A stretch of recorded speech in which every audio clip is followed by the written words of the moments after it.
I broke up with Shawn. It happened after an ordinary rut. During his ruts, he'd cling to me desperately, eyes bloodshot as he bit at the nape of my neck, frantically trying to mark me. Why can't I claim you? Why? They say Shawn's scent is sharp whiskey. That's why whiskey became my drink of choice. Because I'm a beta who can't smell his pheromones, can't produce my own, and can't be claimed. I just wanted to know what Shawn's scent felt like. My hands trembled as I injected the suppressants, watching his sweat-drenched forehead. Shawn, I whispered, maybe we should stop this. Shawn and I got together at 18. By 19, our parents found out. William backhanded Shawn so hard his lip split. Because he was the older brother. My mother screamed herself hoarse about us being siblings, about it being unnatural. I argued, we're not blood-related. She grabbed my face, nails digging crescent moons into my cheeks. Evan, you're a beta. How will you comfort him during ruts? Your father and I, her voice broke. My omega mother married a beta father. They swore love transcended pheromones. Their divorce proved otherwise. Listen to me. She shook me, hysterical. This won't work. I'm living proof. Shawn shoved me behind him, taking the blows and curses. Said he seduced me. Said they'd have to break every bone to keep us apart. We were young enough to believe love conquered all. Now at 28, watching exhaustion etch itself into Shawn's face, I'm not so sure. Mom was right. This isn't working. Time to free us both. Morning light found Shawn still nuzzled against my collarbone. Breath warming the pulse point I'd never feel his teeth in again. I traced his sleeping face. That face I'd never tire of with trembling fingers. Moving soundlessly, I began dismantling our life together. The rustle of sheets. Sleep-rough voice murmuring Evan? My hands froze on the half-packed suitcase.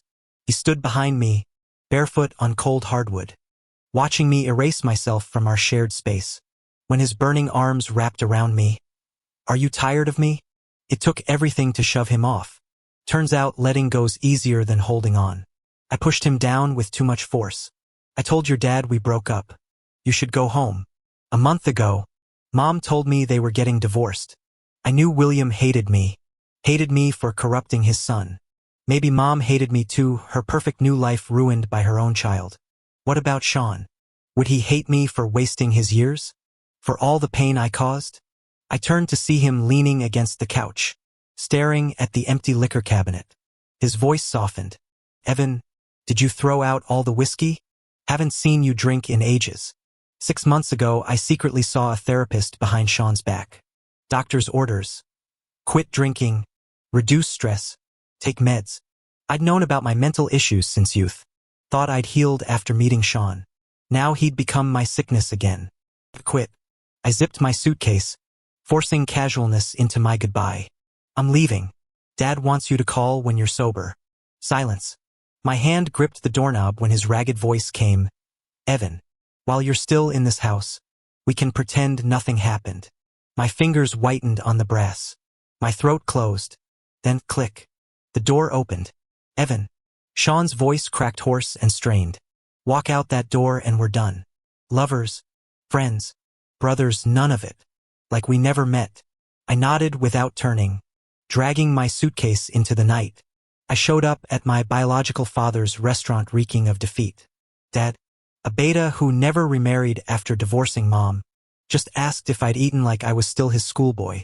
I crumpled against the doorframe sobbing. Grown man hugging luggage like a security blanket. Still cringe remembering. For weeks I worked the diner until exhaustion blocked all thought. Then the call came. Evan, William's birthday dinner is this weekend. He wants you there. Mom's cautious voice trembled through the receiver. After our breakup, they'd canceled the divorce. She'd actually praised me for maturing when I ended things. Wish him happy birthday for me. Too busy. Evan, her voice sharpened. Shawn's getting engaged. William needs to see it's truly over between you. Closure. Baby. Come make peace.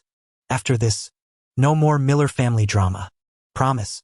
The phone slipped from my shaking hand. My ears were ringing, the voice on the phone growing increasingly muffled. Shawn was getting engaged. This was good. Exactly as I'd always imagined it would unfold. He'd find an Omega better suited than me, someone who could stabilize his ruts, build a happy future together. A wonderful thing. I tried to respond, but my lungs suddenly seized. Mom kept chattering encouragingly through the receiver, fighting for air. I managed a strangled okay. She hung up satisfied. Trembling hands set my phone down before I staggered back to collapse on bed. Buried under blankets, I plunged into darkness only to surface repeatedly from nightmares. Dawn found me remembering I'd forgotten my suppressants. 9 years had passed since I last sat in the Miller family's parlor. The couple who'd once glared daggers at me now exchanged stiff pleasantries. My former protector was conspicuously absent, out fetching his arranged match. I heard. Some childhood friend from the Yen family, freshly returned from overseas studies. Uncle William, a 20-something Omega breezed in wearing a sleek black collar, all effortless charm. I discreetly assessed him, dewy complexion, aristocratic bearing, everything my soon-to-be 30 beta self wasn't. Shawn followed, looking alarmingly gaunt. 30 days apart had hollowed his cheeks to parchment paleness. His dark eyes instantly locked onto me with terrifying precision. I flinched away from that burning gaze only to meet William's calculating stare. Face burning, I stared resolutely at the Persian rug. And this is? The Omega tilted his head, dimples flashing. I opened my mouth but froze. What was I exactly? Some twisted version of family? Brothers don't kiss like we did. When silence stretched, Mom chirped. My son came to visit. Oh, so you're Shawn's brother. He extended a hand, bracelets jingling. I'm Ryan. Call me Ryan. I reached to shake but Shawn's icy voice cut through. Dinner's ready. He strode out without a backward glance. Ryan stuck out his tongue at the retreating figure, mimicking his tone. Dinner's ready, bleh. Turning to me, he stage whispered, don't mind him. Shawn's actually sweet once you. Family issues, William interrupted smoothly, steering us toward the dining room. Recent tensions. His grip on my elbow felt like manacles. It's fine. I don't mind. I gave Shawn an understanding smile. Of course I knew Shawn was a good person. Nobody understood Shawn better than me. The dinner atmosphere remained pleasant except for two emotionally checked-out individuals. Their words blurred into background noise as I focused on how little Shawn was eating. William suddenly looked up at me. You'll come to Shawn and Ryan's engagement party, right? When? The date isn't set yet. Probably within the next few months. I nodded mechanically. Work's been hectic lately. Not sure I'll have time. I lifted my wineglass, avoiding Shawn's gaze. Bro, Ryan, congratulations in advance. Shawn's icy composure shattered. Evan. His eyes burned crimson. Say that again. William slammed his chopsticks down with a thunderous expression. Shawn. My mother grabbed William's arm. Not in front of Ryan. Ryan's widened eyes darted between the three of us. I drained my glass. Mr. Miller. Mom. Gotta get back to the shop. We'll catch up later. Rising, I watched Shawn's gaunt profile. Congratulations on the wedding, bro. News of the Miller-Yen alliance spread through our circles overnight. My phone exploded with texts from Simon Fong, the only mutual friend who knew our history. We weren't compatible. Broke up ages ago. LOL. I ignored his follow-up voice messages. Dad slid an extra chicken drumstick into my lunchbox that afternoon. I'm fine, I told him, or maybe myself. This way he won't suffer through vulnerable periods anymore. The lie held until Mom's panicked call days later. Evan, has Shawn contacted you? My pulse skyrocketed. No, what happened? He's missing, she screamed. Mid-vulnerability cycle. Everyone's searching. A rut? Impossible.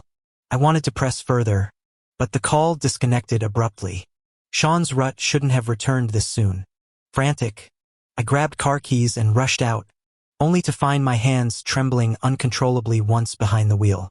I slammed my fist into the steering wheel, the blaring horn echoing my frustration. Shawn, please don't let anything happen to you. Tires screeched as I sped toward the familiar gated community. The same security guard recognized me immediately. Mr. Lin, he greeted warmly. Haven't seen you in weeks. Has Shawn come back? I cut through formalities. He did, but he looked. Thanks. I revved the engine before he finished. tearing through the underground garage. Yet when I reached the doorstep, hesitation gripped me. Shawn and I were done. I should be calling Mom to bring Ryan instead. Let his Omega comfort him. Not some useless beta like me. As I pulled out my phone, the door silently swung open. Long fingers yanked me inside. Our phones clattered forgotten as Shawn crushed me against him, teeth drawing blood from my lips as we stumbled toward the bedroom. The disheveled sheets smelled of my abandoned clothes. Shawn, don't. I gripped the fabric beneath me, voice breaking. Shut up. He bit savagely into my neck. I hissed at the searing pain, warm liquid trickling down my spine. Blood? Tears? Evan. Shawn's arms tightened painfully, his face buried in my shoulder. I felt dampness seep through my shirt. I fucking hate you, he whispered hoarsely. Tears blurred my vision as he continued raging. Your self-righteous choices, that fucking wedding toast. His tirade dissolved into desperate kisses against my wet cheeks. I turned to clutch him tighter, our salt-stained faces pressed together. Through shuddering breaths, I murmured the forbidden word Shawn, letting decades of stolen glances and hidden yearnings bleed into this irreversible moment. I clung desperately to the man in my arms as if trying to merge our bones and blood. I realized I might never love anyone other than Shawn in this lifetime. When I woke, the room held no trace of Shawn. Wincing from soreness, I picked my scattered clothes off the floor and dressed slowly, covering the constellation of bite marks. The empty hormone suppressant vials glinted mockingly at my feet. After I'd blacked out last night, Shawn had fought through his rut-induced fever alone, injecting dose after dose. Mechanically, I tossed the used vials into the trash. My mother's shrill accusation echoed in my memory. Shawn might not understand, but you should know better. Oh, I knew. I'd grown up watching my parents' mating bond destroy them, seen them claw at each other until love became poison. During their final shared heat before divorce, my mother had betrayed my father. He'd claimed not to blame her. It's an Omega's nature, he'd said. Hormones were an impassable chasm, star-crossed lovers clinging to opposite cliffs until the inevitable fall. Maybe it was Shawn's frenzied possession that night, but I, a beta, got diagnosed with hormone dependency syndrome. Extremely rare case. The doctor adjusted his glasses. Your blood work shows prolonged exposure to concentrated alpha hormones. The body adapts.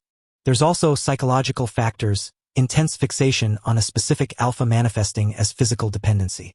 I nodded numbly. Medication should help. Avoid alphas. Stay calm. You'll recover. Ryan materialized as I left the pharmacy, waving like a cheerful specter. Evan. His smile glinted too brightly. You don't mind me calling you that like Shawn does, right? I said nothing. Shawn had never used that nickname. Relax. I just want to talk. Shawn's ex. The coffee shop's privacy felt suffocating. Ryan scrolled his phone until something made him gasp. Evan, you've got hormone dependency? I shot up, chair screeching. How did you? Didn't you know? His laugh glittered with malice. This hospital's part of the Yen group. But let's discuss what matters. He leaned closer, Predator's grin widening. This alpha you crave. Wouldn't be Shawn, would it? The mask slipped, no trace of the bubbly Omega remained. Old money breeds actors, not innocents. None of your business. If you're worried I'll cling to Shawn, don't. Ryan sipped his latte, gaze softening unnaturally at Shawn's name. Evan, he crooned, you poor thing. You still don't understand how this game is played. Is Shawn good? He left the Miller family to be with you back then. Without their support, he still managed to build a successful career while dragging deadweight like you along. Ryan's eyes turned icy as he sneered at me. Evan, I truly despise you. You're like a blood-sucking leech clinging to him, claiming you want to break up yet constantly reappearing to provoke him. Do you feel proud making him enter frequent rut cycles because of you? Even your damn illness became another way to manipulate him. I stared at Ryan's furious face, an unexpected calm settling over me. Finally, I recognized someone who loved Shawn as desperately as I did. A faint smile touched my lips. You're right, Ryan. So I'll stop clinging to him. Consider this our last meeting. Congratulations on the wedding. Wait. Ryan gaped as I walked away, stunned by my composure. Let the world call me a leech or a failure. All I ever wanted was Shawn's happiness. Rumors about the Miller-Yen alliance marriage spread like wildfire. William made it official by introducing Ryan at his birthday gala. Though conspicuously absent was the other key participant. My friend Simon practically vibrated with urgency, yelling my OTP can't end like this, while begging me to crash the wedding. I just smiled. Shawn didn't love Ryan yet, but every alpha eventually falls for the omega they've permanently marked. It's the biological inevitability of our dynamics. At the engagement party, elite guests toasted the perfect corporate merger disguised as a marriage. Simon's father brought him as a +1, though I remained silent when Simon whispered last-minute plans to disrupt the ceremony. William secured new business territories through this union. My mother cemented her position as Mrs. Miller after finalizing my breakup with Shawn. Ryan got his fairy tale ending. Shawn would regain stability without constant rut struggles. Everyone won. Yet here I stood, aching with longing. Evan. That voice sent electric currents through my chest. Turning, I saw him, my Shawn. In a white tuxedo, eyes locked on mine. Time dissolved as he silently mouthed, "Let's run away." I moved toward him like a sleepwalker, until Ryan materialized between us with protective hostility. I retreated. "Shawn, it's starting." Ryan reached for his arm but flinched when Shawn recoiled violently. The air thickened with pheromones as Shawn's shoulders tensed, the telltale signs of impending rut. Ryan staggered back, cheeks flushing crimson.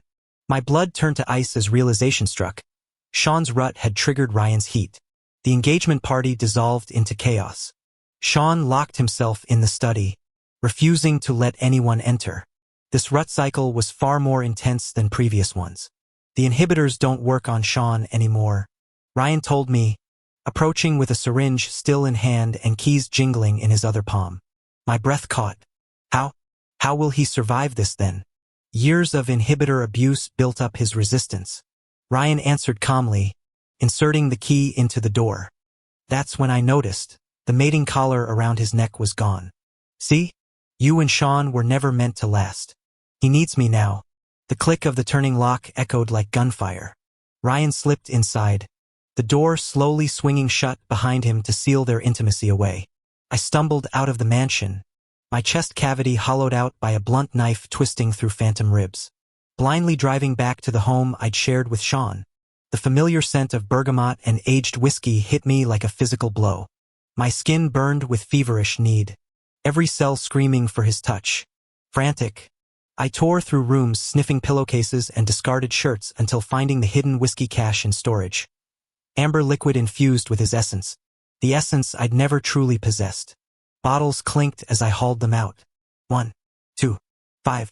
Each cap twisted off with desperate pops, each burning gulp chasing the ghost of his lips. The alarm pierced through my drunken haze hours later. Pills rattled in the orange vial as I dry swallowed antidepressants with whiskey chasers. Faces swarmed my nightmares, smiling specters waving goodbye across an impassable void. I plunged into black waters, suffocating in tar-thick darkness until strong hands yanked me upward. Drenched and trembling, Shawn dragged me toward distant light, shouting over the roar of the void, "Wake up!" I jolted awake under sterile hospital lights, retching from the chemical stench. Before I could process the 4 in my arm, someone collided with my bed. "Evan, thank God." My mother's tear-streaked face appeared, her fists pounding my shoulders through sobs. "You stupid boy. What were you thinking?" My sandpaper throat barely functioned. "What happened?" What happened me? If Shawn hadn't." She broke off, fresh tears spilling. "They're still trying to save him in the OR. The idiot slashed his own gland open." Every cell in my body ignited. I thrashed against tangled 4 lines. "Take me to him. Now." My legs buckled upon hitting the floor. Mom caught me as I collapsed, her arms shaking as badly as mine. "Easy," she whispered into my hair, the hospital gown soaking up her tears. "They're doing everything they can." The cardiac monitor beeped erratically beside us, mirroring the chaos roaring in my skull. Somewhere beyond these walls, the man who'd rather die than be bonded to another was bleeding out, and I'd driven him to it. "Let me help you walk." My mother supported me as we slowly entered the elevator. Turning the corner, we saw the emergency room entrance crowded with people. Ryan stood listlessly by the wall, red-eyed and leaning against his mother. William sat with closed eyes on the bench, his expression terrifyingly grim. As I approached, everyone looked up. Hostile gazes pierced through me like needles.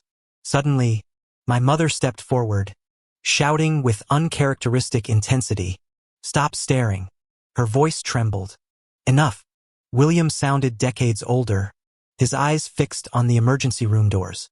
The monitor light blinked off with a sharp beep. William sprang up, his usual composure shattered as he rushed toward the exiting doctor. "How is he?" The gland laceration was too deep for salvage. "We had to remove it, but he's stable." The doctor removed his mask, looking perplexed. "Though records show Mr. Miller scheduled this exact procedure weeks ago. While the circumstances are unorthodox, technically the surgery succeeded." William froze. Through the observation window, he stared at Shawn's unconscious profile, his rigid posture gradually slumping. After long moments, he sighed heavily. "Let it be." They moved Shawn to my recovery room. Under lingering anesthesia, he lay motionless like a fairy tale prince awaiting true love's kiss. I clumsily climbed onto his bed, studying his peaceful features before gently pressing my lips to his. Emerald eyes blinked open as I pulled away. "So the sleeping beauty myth holds truth," I murmured, stealing additional kisses. "Sleeping what?" Shawn's groggy fingers brushed my cheek. "Your voice sounds raspy. And since when do you have stubble?" His gaze dropped to my hospital gown, sharpening. "Explain." I scratched my neck awkwardly. Sedation haze had delayed my realization. Mom's earlier distress suggested they'd mistaken my accidental medication mix with alcohol for something darker. Meds with wine instead of water. Already resolved. Shawn's stony silence made me deflect. "You're one to talk. Removing your gland? Are you insane? Gambling with your life like that?" If my throat tightened unexpectedly, eyes burning, his stern mask crumbled. Pulling me close, he sighed into my hair. "I'm here, aren't I? Besides," calloused fingers wiped my escaping tears. "Losing you would have driven me mad anyway." Watching exhaustion etch his features, I buried my face in his chest, silent sobs shaking us both. That night, I moved back into his penthouse. I put away the items we'd initially stored back in their original places. Shawn stood behind me with crossed arms, watching me bustle around. His voice carried a resentful edge. "You were so eager to pack these things back then, but didn't even look back when leaving." I turned to face him exasperated. "Must you exaggerate?" There was no eager bouncing. I was miserable too. He grumbled and wrapped his arms around me from behind. "First, I really thought you'd abandon me." I quickly clasped his hands. "Never. How could I ever leave you? If it weren't for mortality concerns, I'd rip my heart out this instant to prove my devotion."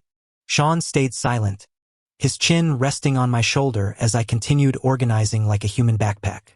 When everything was finally tidy, he spoke again. "Now will you tell me what medication you've been taking?" My body froze. I'd planned to explain my therapy sessions but kept postponing it.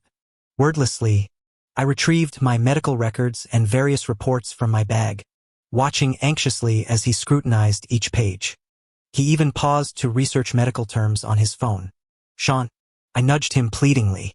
"No one wants their partner seeing their broken pieces." After an eternity, he closed the file. "So this is why you stopped drinking these past 8 months."